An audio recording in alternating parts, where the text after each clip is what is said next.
감사합니다. 참 많은 추억 또 많은 생각을 하게 하는 그런 모임입니다. 우리 통독반 형태로 한번 인사할까요? 선생님 집으로 오신 거 환영합니다. 예, 서로 좀 인사해 주십시오. 선생님 집으로 오신 것. 제가 통독반을 이야기할 때 첫 생각이 드는 것이 갈 곳이 없어서 돌아다니다가 어느 날 갑자기 성경 읽으러 가서 한 8개월, 9개월 성경 통독하고 갑자기 선생님이 됐습니다.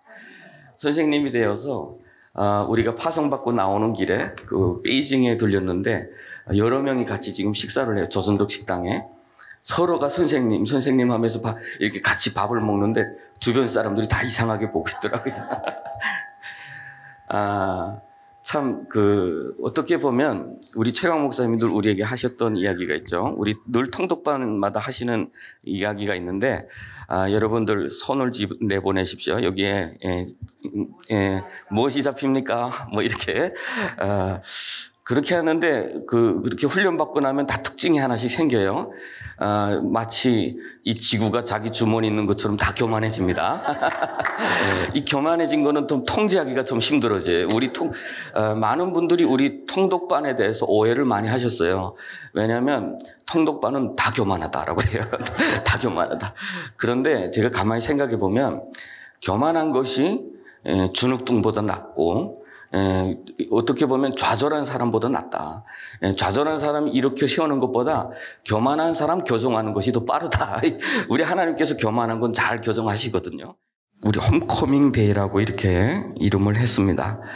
제가 어느 책에 보니까 많은 사람들이 본능적으로 고향에 대한 엄청 애착을 가지고 있고, 정말 고향을 생각하다가 고향에만 정작 돌아가면 하룻밤만 자고 돌아오게 된다라고 이야기를 해요.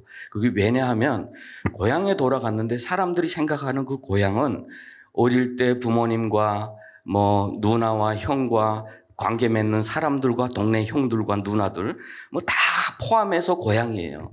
그래서 그 고향이 너무 간절해서 언젠가는 돌아가고 싶은데 가보고 나면 환경은 있는데 사람은 없어서 결국은 더욱더 그 애타는 마음에 하룻밤만 자고 돌아오게 된다라고 이야기를 하더라고요. 우리가 오늘 홈커밍 데이라고 이렇게 부르는데 사실은 25년 전 우리가 만났던 우리 선배 목사님들, 스승 목사님들 오늘 이 자리에서 정말 많이 뵀습니다.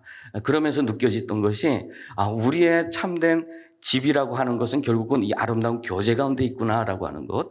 결국은 어떤 환경이나 우리의 추억이 있는 어떤 물건에 있는 것이 아니라 우리가 함께 나눴던 아름다운 교제와 사람들 속에 있구나라고 하는 것을 오늘도 새삼스럽게 느끼게 되었습니다.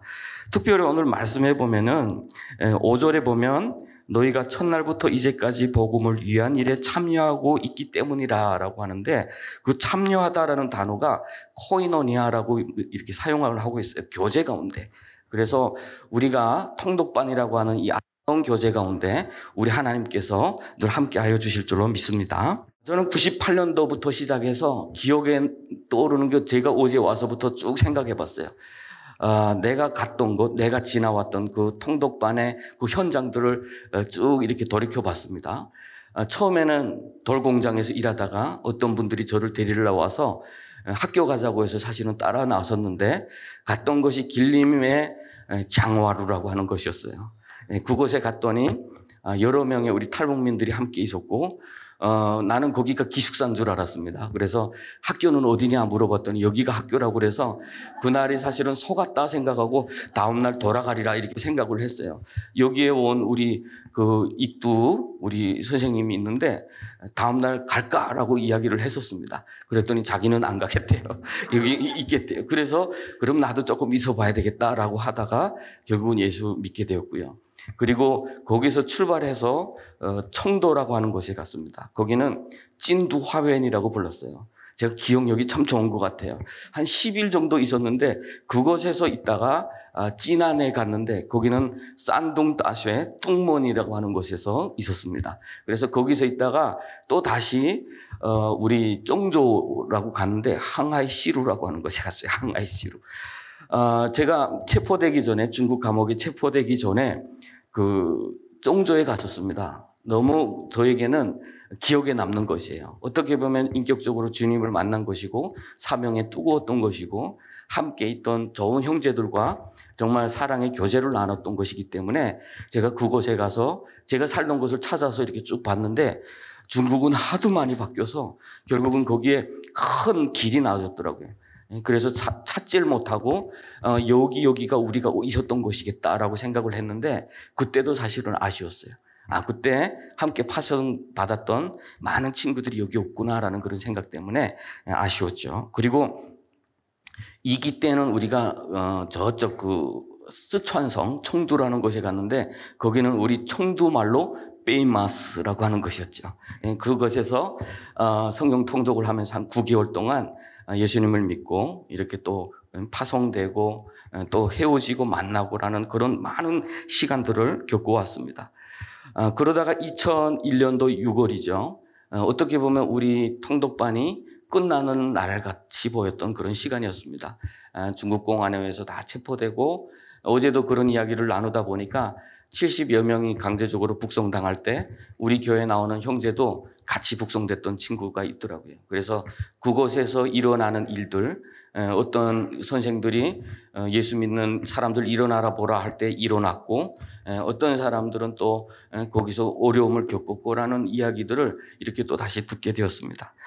참 우리가 걸어왔던 그 많은 일들을 보면 불가능한 일들이 더 많았던 것 같아요. 어떻게 우리가 생존을 위해서 탈북했던 우리가 북한에서 반종교 교육을 받았던 우리가 하나님이 없다고 그렇게 철저하게 믿었던 우리가 어떻게 하나님을 영접했을까?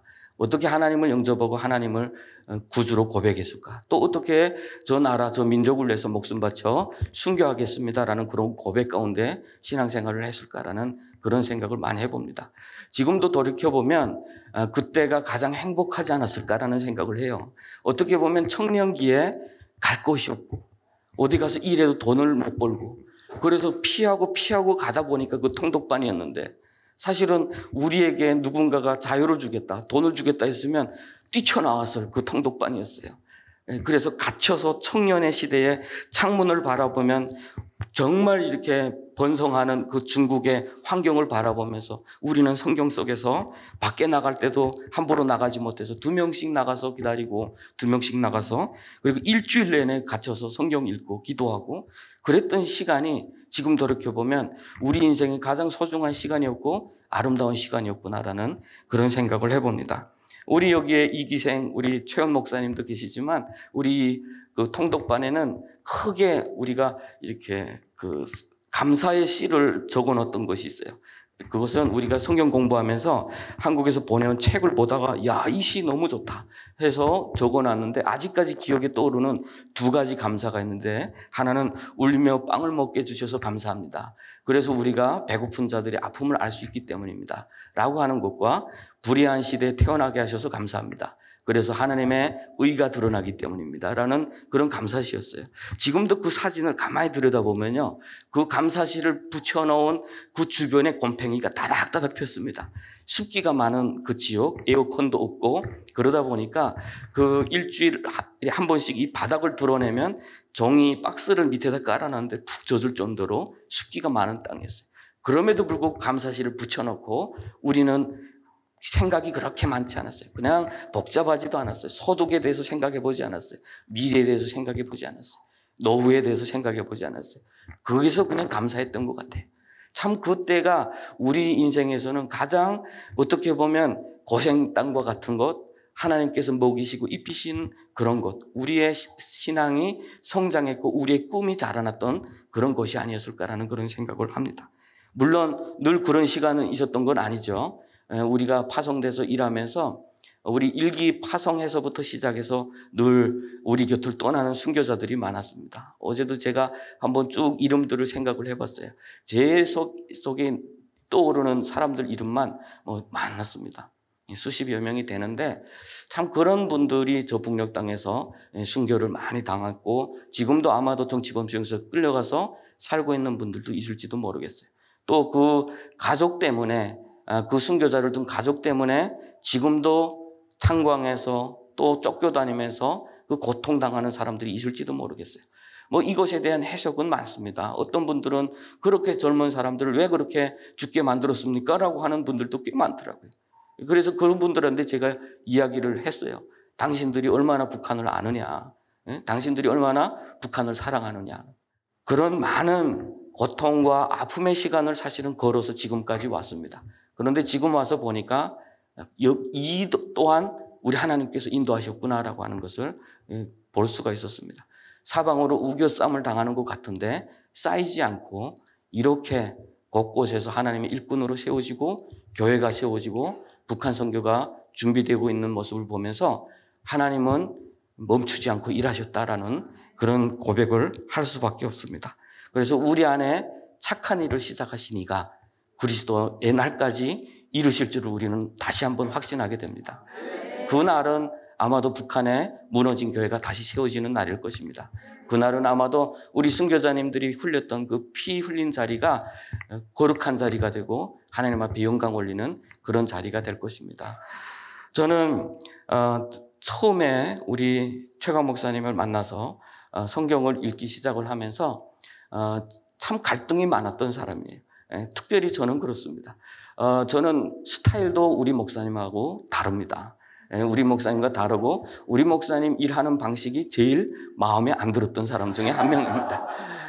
앞뒤가 없이 일하시고 대책이 없이 일하시고 솔직히 우리는 시작부터 우리가 갈 때 우리 그 통독반에 갈 때 정말 그 손에는 굳은 살이 가득 배겨 갔어요. 우리 주머니에 돈 일정한 한 푼씩 갔어요. 갔는데 남조선 사람이라고 처음 만났잖아요. 그리고 기도해 주는데 저 민족을 살리게 해 주십시오 해가지고 그 기도가 참 마음에 와닿았는데 같이 살아보고 나니까 아무것도 없는 사람이에요. 아무것도 없는 사람이고 가자마자 저보고 금식을 시켜서 북한에서 사실은 그 굶어 죽는 것을 피해서 탈북한 사람인데 저보고 금식을 닷새를 하라는 거예요. 굶어 죽지 않느냐고 막 제가 뭐라고 했죠. 그랬더니 절대로 죽지 않는다. 해보라. 그래서 그때 당시는 제가 이분이 안기부다라는 그런 어떤 생각을 가지고 있어서 나의 인내심을 테스트하는가 보다 해가지고 하겠습니다 했어요. 했는데 하다가 이틀 만에 화가 나더라고요. 내가 왜 해야 되지? 내가 왜 여기 와서 금식해야 되지? 그래서 못하겠습니다. 그때는 목사님은 한국 가셨고 그래서 이틀을 했는데 그렇게 일하면서 계속 그랬어요. 우리한테. 너희들이 저 북녘 땅에 많은 사람들을 살려야 되고 지금 수많은 탈북민들이 들어오는데 가서 사역장을 세워야 되고 그럴 때마다 나는 좀 뭔가 보기를 원했어요. 뭔가 보기를. 그런데 사역장 하나도 먹일 수가 없어서 계속 금식을 해야 되는 처지에 우리가 일곱 명이 우리 훈련 받고 있었으니까 일기에 7개 사역장을 어떻게 세워주시겠습니까?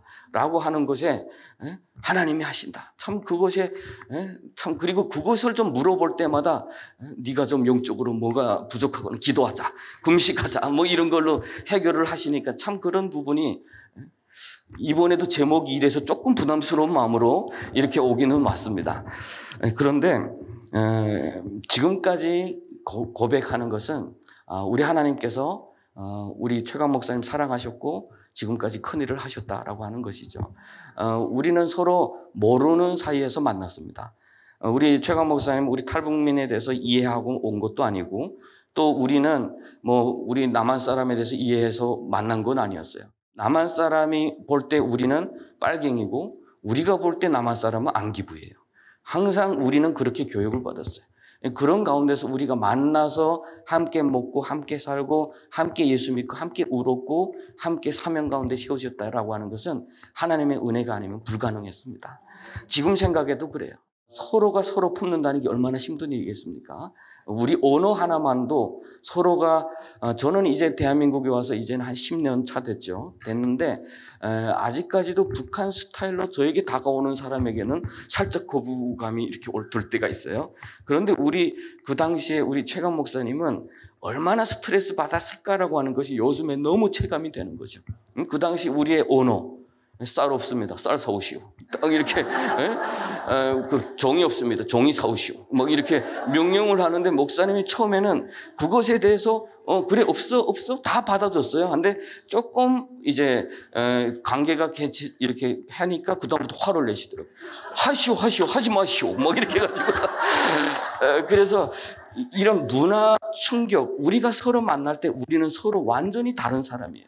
서로 다른 사람. 우리가 쓰는 존경어가 한국 사람으로 볼 때는 지극히 무례한 언어였거든요. 우리가 볼 때, 그리고 우리는 너무 직설적인 단어를 많이 사용을 하다 보니까 얼마나 스트레스를 많이 받았을까라고 하는 생각이에요. 우리만 힘들었던 것이 아니고 우리 목사님이 얼마나 그 가운데 우리의 언어나 우리의 행동이나 이 모든 것, 우리는 최대한 세련되게 말해서 쌀 사시오라고 말하는 건데 그럼에도 불구하고 얼마나 힘들었을까라는 생각을 많이 하게 되었습니다. 그러면서도 불구하고 우리는 하나 되었고 우리는 서로가 서로에게 복음의 빚진 자로서 정말 우리에게 복음이 증거가 되었고 우리는 주님을 고백하게 되었고 우리는 하나가 되었고 우리는 같이 순교할 만큼의 어떤 공동체가 되었다라고 하는 것, 그것은 우리 한 사람 한 사람을 통해서 일하시는 하나님의 은혜가 아니면 불가능했다라고 이야기를 합니다. 결국은 마찬가지예요. 앞으로 북한 선교 지금은 불가능하게 보이고 미래가 없어 보이지만 사실은 북한의 현실을 바라보면 캄캄합니다. 코로나 때문에 지금 얼마나 많은 사람들이 죽어가고 또 연락이 끊기고 그 가운데 구출은 거의 불가능해지고 이제는 해마다 1000명씩 나오던 탈북민들이 작년에는 64명, 69명. 올해는 그거보다 더 작을지도 모르겠어요. 이제는 그동안 러시아에서 나오던 사람마저 전쟁으로 인해서 이제는 얼마나 더 나올지도 모릅니다. 그런 가운데 도대체 언제입니까? 라고 하는, 언제 일하시겠습니까? 라는 그런 고백이 나올 때가 있습니다. 제가 한 이틀 전에 어떤 북한 내지 사역하시는 목사님이 잠깐 저한테 사진을 보여주셨는데 북한에 코로나가 퍼지고 있는 상황에서 누군가 사진을 찍어서 보낸 거예요. 코로나 걸린 집 안에 둥그렇게 새끼줄 치고 접근 금지라고 해놨어요.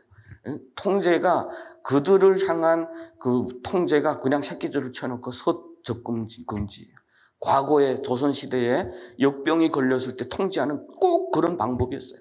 누군가가 그 집에 몰래 들어가면서 살짝 영상을 이렇게 찍었는데 보니까 부모님들은 다 쓰러져 있고 아이들은 누군가 들어오니까 벌떡 일어나서 맞이하는 모습을 이렇게 보는데 그 집안 내부나 이 환경을 보니까 옛날에 내가 살아왔던 그 집과 그 환경, 그것이 언제입니까? 25년 전이에요. 어떻게 보면 우리는 지금 25년 전에 지금 우리가 아니고 10여 년 전에 대한민국이 아니에요. 우리의 삶은 더욱 나아져야 한다고 생각하고 그렇지 않을 때 우리는 불쾌하고 불평해요. 그런데 북한은 그때보다 더 못해지고 있고 더 어려워지고 있어요. 언제까지입니까? 라고 하는 기도가 나오게 되죠. 그런데 우리의 눈을 잠깐 돌려서 하나님께서 일하시는 이 자리를 보면 하나님께서 지금도 일하고 계시는구나라고 하는 모습을 보게 됩니다. 하나님은 늘 가장 타락한 땅, 가장 고통받는 민족을 향해서 일하실 때 한 사람에게 집중하셨던 것을 볼 수가 있어요. 그 수많은 사람들이 하나님 없이 높은 바벨탑을 쌓고 막 흩어버리실 때 하나님은 아브라함을 집중하기 시작했고 이스라엘 백성들이 탄식하고 힘들어할 때 애굽에 노예되었을 때 하나님은 모세에게 집중하기를 시작했습니다. 저 북녘 땅에 고난당하는 우리 동족들을 위해서 하나님이 집중하는 것은 바로 우리 한 사람 한 사람인 줄로 믿습니다. 그것이 바로 하나님께서 우리를 불러주셨을 때 그 착한 일을 시작하신 그 하나님이신 줄로 믿습니다. 저는 그런 생각을 했어요. 시작할 때 금식이었고 일기사역은 마지막 마무리할 때 금식이었어요. 제가 우리 일기사역에서 금식 제일 못한 사람 중에 한 사람이었는데 그래도 일주일은 했습니다. 여기서는 별로 놀라지도 않아요. 여기 우리 통독반에서는 일주일은 그냥 껌 씹는 거죠, 여러분. 그때 마지막 파송 준비를 위해서 목사님이 이제부터 다 각자 금식을 하자 해서 20일, 15일 뭐 다 할 때 우리 칼빈이라고 하는 그 형제 폐 결핵으로 한쪽 폐가 다 먹히고 한쪽으로 이렇게 삐뚤어진 친구예요. 그래서 함께 공부할 때 막 각혈도 하고 막 그랬던 친구입니다. 그래서 이 친구는 잘 먹어야 되는데 이 친구가 아마 금식 15일인가 이렇게 했어요. 그리고 저는 기다리다부터 미안해서 한 열흘을 결정하고 시작을 했습니다. 그런데 그날 마지막 7일째 되는 날 99년 4월이었네요. 어느 날 중국 공안이 찾아왔어요. 공안이 찾아와서 문을 두드려서 그때 여기에는 그때 계셨던 목사님은 안 계시네요. 우리 박순환 목사님 그리고 박주환 목사님 이런 분들 그리고 김순교 목사님 이렇게 나가셔서 중국 공안과 막 뭐라고 이야기했어요. 외국인이 여기 사는데 왜 등록을 안 했느냐. 우리는 성경 통독을 금방 딱 맞춰서 지금 공안이 와서 숨 죽이고 지금 대기하고 있어요. 끝나고 마무리 기도하고 맞춰야 되는데 그중에 한 친구가 쉿 조용히 하자니까 아니 그래도 마무리 기도는 해야지. 야 너 정신 있어. 참 친구들이 제일 위험한 친구들이에요. 그래서 지금 숨죽이고 조용히 하고 있는데 결국은 갔습니다. 당신네 빨리 등록하세요. 그리고 우리는 뛰쳐나왔어요. 분명히 공안을 데리고 다시 오겠다. 그때는 여자 경찰이었으니까요. 그래서 나갔다가 한참 떠돌다가 야 이제는 우리가 어디 갈 데가 없다. 그렇게 생각하고 7일 만에 제가 금식을 스스로 마무리했습니다. 참 감사한 일이죠. 그날따라 은혜를 너무 받아서 그때 따라 3일 만에 그 금식하면서 축구장에 하루 오전 뛰고 너무 힘들었거든요. 그래서 그때 금식을 마무리하고 저녁 때 우리를 6시에 다 불러서 오늘은 안 올 것 같으니까 이건 하나님의 사인이다. 이젠 파송이다 해가지고 짐을 싸라 해서 그때 다 짐을 쌌어요. 짐을 싸서 서로 축복의 노래를 불러줬죠. 그 파송의 노래입니다. 여러분 우리 한번 알면 한번 불러볼까요? 그때 여기에 우리 최벌 목사님이 있었고 우리 허익두 선생이 있었고 제가 있었고 그리고 유기풍 선생이 있었고 지금 유기풍 선생 저 캐나다가 있고 일기 사역자 중에 지금 3명이 여기 지금 있어요. 우리 서로 파송의 노래 혹시 잘 아시나요? 예, 그럼 한번 부르겠습니다. 예. 너의 가는 길에 주의 평강 있으리 평강의 왕 함께 가시니 너의 걸음 주 인도하시리 주의 강한 손을 이끄시리 너의 가는 길에 주의 축복 있으리 평강의 왕 함께 가시니 너의 걸음 주 인도하시리 주의 강한 손 너리 그시리 주의 나라 위하여 주님 나라 위하여 길 떠나는 나의 형제여 길 떠나는 나의 형제여 주께서 가라시니 너는 가라 주의 이름으로 거칠은 광야 위에 꽃은 피어나고 세상은 내 안에서 주님의 영광 보리라 강하고 담대하라 세상 이기신 주 늘 함께 너와 동